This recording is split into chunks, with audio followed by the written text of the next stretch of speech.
Welcome to Last Light Apocalypse, where we teach you the brutal survival skills that actually work when civilization fails. I'm your guide through the darkness, the knowledge that keeps you alive when the lights go out, help doesn't come, and you're the only thing standing between you and death. This channel isn't about fantasy, it's about reality. The kind of reality where a bullet tears through your flesh, blood pools around you, your phone has no signal, and you realize with crystal clarity you're alone, completely alone. And if you don't save yourself in the next 10 minutes, you won't see another sunrise. Today we're covering something most people pray they'll never face, treating a gunshot wound when no help is coming. No ambulance, no hospital, no medic, just you, your injury, and the knowledge that will decide if you live or die. Let's begin. Picture this. You're scavenging through an abandoned warehouse. Maybe it's the collapse.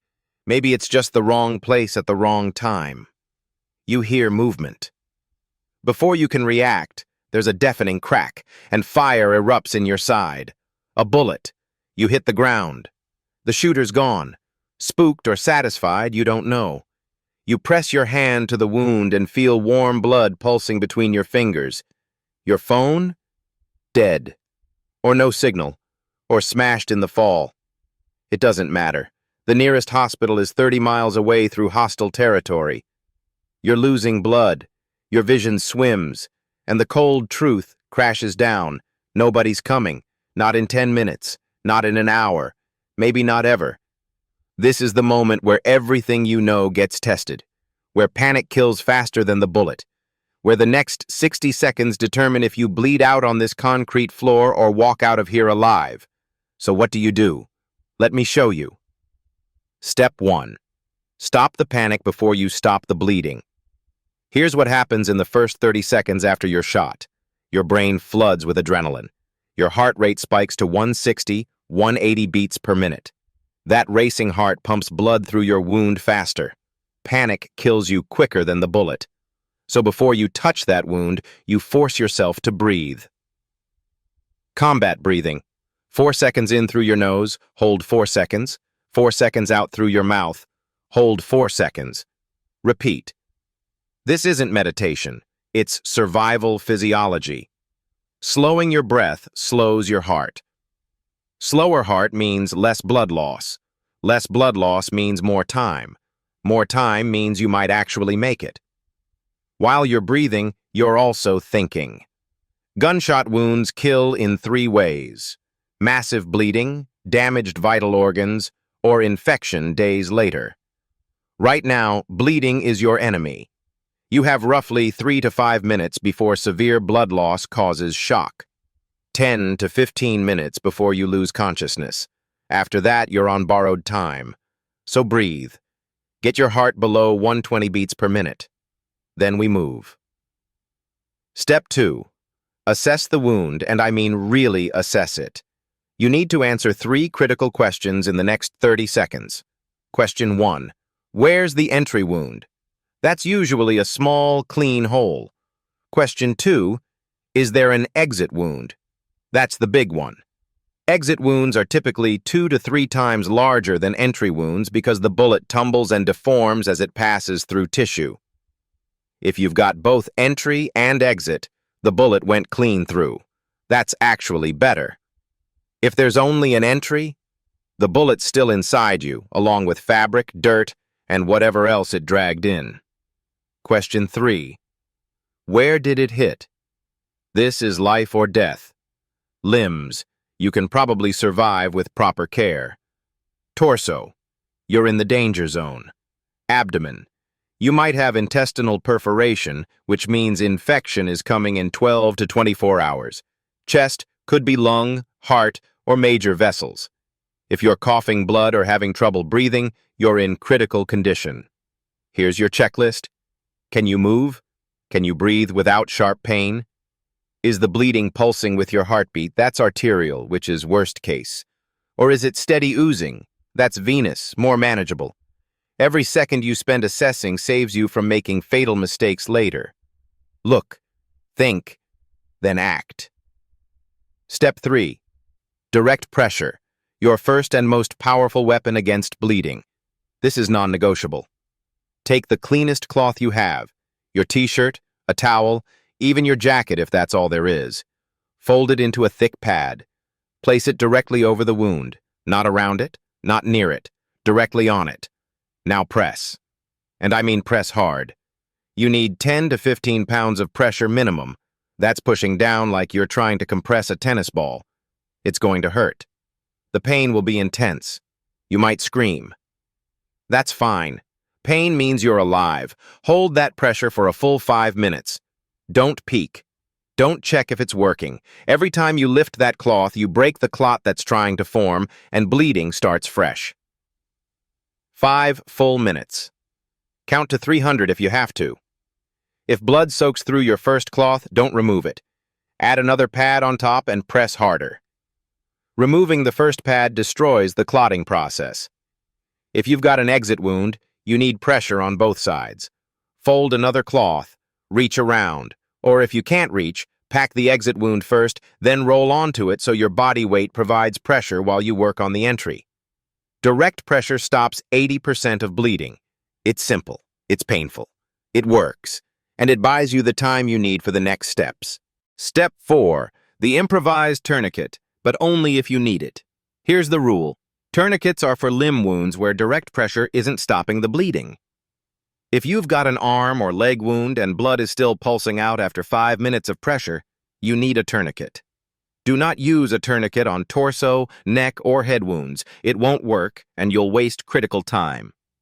Here's how to make one that works. Take your belt, a torn strip of strong fabric, or even a rope. Position it 2 to 3 inches above the wound, closer to your torso, not closer to the wound. Wrap it around the limb twice, tie a half knot. Now find a stick, 6 inches long, sturdy, and place it on top of the knot. Tie a full knot over the stick to lock it in place. Now twist that stick. Keep twisting until the bleeding stops completely. Not slows, stops. It will hurt like hell. Your limb will go numb. That's normal.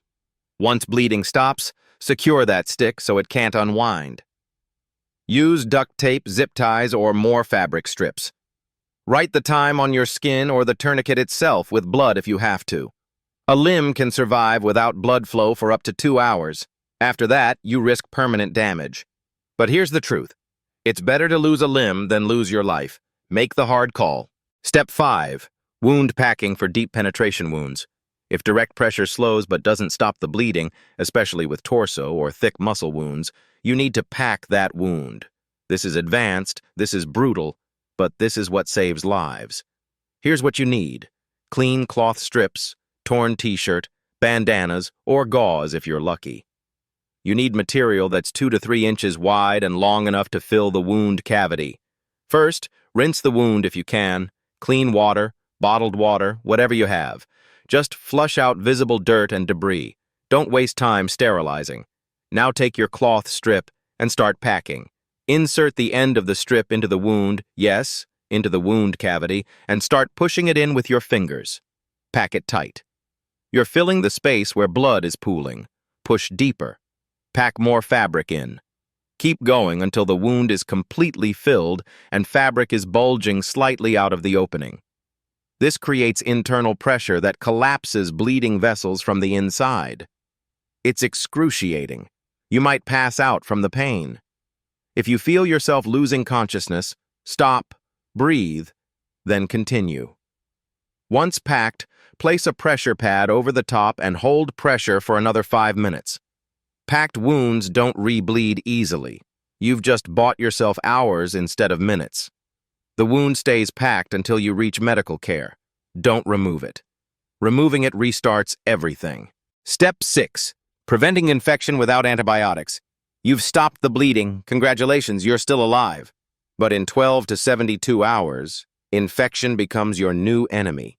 Without antibiotics, a dirty bullet wound can turn septic and kill you just as dead as the bleeding would have. So here's what you do with what you have. If you have any alcohol, rubbing alcohol, vodka, whiskey, anything over 40%, pour it around the wound edges after you've packed it. Not into the packed wound, that's pointless now, but around the entry site to kill surface bacteria. If you have honey, real honey, not corn syrup fake stuff, that's liquid gold. Honey has natural antibacterial properties. Smear it on your bandages before you apply them. It creates a barrier that prevents bacterial growth. If you have salt, make a saline solution. 1 teaspoon of salt per cup of clean water. Use that to rinse the wound before packing. Salt draws out bacteria and reduces infection risk. No alcohol, no honey, no salt. Then keep the wound covered and dry. Change bandages every 12 hours if you can. Watch for infection signs. Increasing pain after day 2. Red streaks spreading from the wound, yellow or green discharge, fever, foul smell. If you see those signs and you're still alone, your survival time just dropped to days. Your goal is to stay clean, stay covered, and get to real medical help as fast as humanly possible. Step 7. Recognizing and treating shock. The silent killer. You've stopped the bleeding, packed the wound, prevented infection. You think you're safe. Then your body betrays you. Shock happens when your circulatory system can't deliver enough oxygen to your organs. It can kill you hours after you've stopped the bleeding. Here's how to recognize it. Your skin goes pale, cold, and clammy. Touch your forearm. If it's cold and sweaty, that's shock. Your pulse becomes rapid and weak, over 120 beats per minute, but you can barely feel it. You feel confused, dizzy, or detached from reality. Your brain isn't getting enough oxygen. You're breathing fast and shallow, 30 breaths per minute instead of normal 15. You feel extreme thirst and nausea. If you're experiencing 3 or more of these symptoms, you're in shock. Here's what you do. First, lie down flat. If your wound is in a limb, elevate that limb above your heart. Prop it on anything you can find. If your wound is in your torso, stay flat but elevate your legs instead. Use a backpack, a box, whatever. This redirects blood flow to your vital organs. Second, keep warm. Shock makes you cold. Cover yourself with anything. Jackets, blankets, even cardboard. Your body is fighting to stay alive and it needs warmth to do it. Third, sip water if you can keep it down. Small sips. Your body is desperately trying to maintain blood pressure. And fourth, stay conscious. Talk to yourself out loud. Recite your address. Count backwards from 100. Sing a song. Anything to keep your brain engaged. If you lose consciousness in shock, your odds of survival drop to 20%. Stay awake. Stay alive. Step 8. The mental game of solo survival. This is where most people fail. You can have perfect medical technique, but if your mind breaks, your body follows. Here's what happens psychologically when you're shot and alone. Your brain releases a massive cocktail of stress hormones. You experience what's called fight or flight or freeze response. 30% of people freeze completely. They do nothing and bleed out. 40% panic and make fatal errors. Only 30% maintain enough composure to execute survival steps correctly. So how do you become that 30%? Mental survival technique. 1. Task fixation. Give your brain a job and don't let it think about anything else. Press the wound, count to 300, pack the cloth, apply the bandage. Turn survival into a series of tasks, not an overwhelming emergency. Technique 2. Voice commands. Talk to yourself out loud like you're coaching someone else. You're okay. You're doing this. Next step. Stay with me. Hearing instructions, even from yourself, keeps your brain in execution mode instead of panic mode. Technique 3. The 5-minute rule. Don't think about the next 5 hours. Think about the next 5 minutes.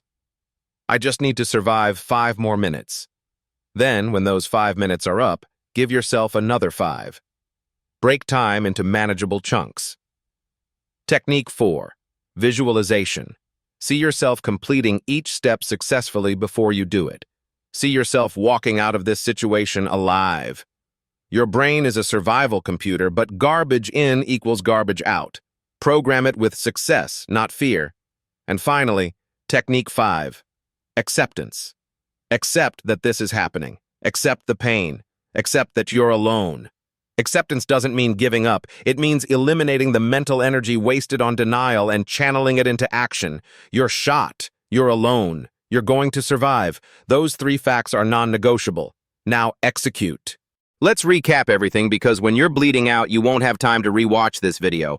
Step 1, combat breathing, control your panic, slow your heart rate, buy yourself time. Step 2, assess the wound, entry, exit, location, arterial or venous bleeding. Step 3, direct pressure, 10 to 15 pounds for 5 full minutes minimum, don't peak. Step 4, tourniquet if needed, limb wounds only, 2 inches above the injury, twist until bleeding stops completely. Step 5, wound packing for deep wounds, fill the cavity tight, compress from inside. Step 6, prevent infection, alcohol, honey, or salt water, keep it covered, watch for warning signs. Step 7, treat shock, lie flat, elevate appropriately, stay warm, stay hydrated, stay conscious. Step 8, master your mind, task fixation, self-talk, 5-minute chunks, visualization, acceptance. You are not a victim. You are not helpless. You are a survivor executing a protocol that has saved lives in war zones, wilderness accidents, and urban collapse scenarios for decades. This isn't theory. This is tested, proven field medicine. And now it's yours. Remember, pain is temporary, shock is manageable, infection is preventable, and death is optional. When you're alone and the bullet finds you, these 8 steps stand between you and the end. Memorize them, practice them mentally, and pray you never need them. But if you do, you'll be ready. This is Last Light Apocalypse. Stay prepared. Stay alive. And I'll see you in the next one. If you found this valuable, hit that subscribe button. Drop a comment on what survival scenario you want covered next. And share this with someone who needs these skills before it's too late. Stay safe out there. Stay safe out.